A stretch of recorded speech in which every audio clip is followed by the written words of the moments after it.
आसंता 21 तारिख रु 5000 आग्निक कर्मचारी कार्य बंद आंदोलन को ओह्लाइबे। एने ओडिशा आग्निक परिवार संघ तरफ सोमवार प्रेस सम्मेलन में सूचना दी जाइछि। सूचना मुताबक ओडिशा अग्निशम सेवा संस्था कर्मचारी मानकर 13 गोटी पदवी स्तर रु 11 गोटी स्तर में ओडिशा पुलिस कर्मचारी भली समान दरमा रही, किंतु 2 गोटी स्तर में कर्मचारी माने निजर लेवल रे कम एवं दरमा रे कम पाउथिबारु असंतोष प्रकाश करी गत वर्ष डिसेम्बर 11 रु पर्यंत कला ब्याज परिधान करिया सह चलित वर्ष जनवरी 22 रु परिवार गोटे बेला दिन बेला खाद्य ग्रहण करी और गोटे बेला उपवास रे सरकारी कार्य करथिले।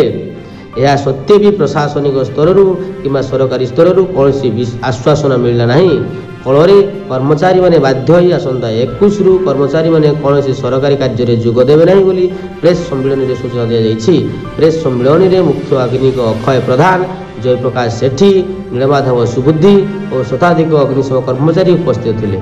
प्रतिदिन एहीपरि अपडेट न्यूज देखिया चाहूले एबे ही तुलसी टीवी ओडिया चैनल को सब्सक्राइब कर दियंतु एवं पाखर आसुवा बेल आइकन को दबाई दियंतु। फल आमर प्रतिदिन अपडेट न्यूज रो नोटिफिकेशन सर्वप्रथम आपण पाई परिबे।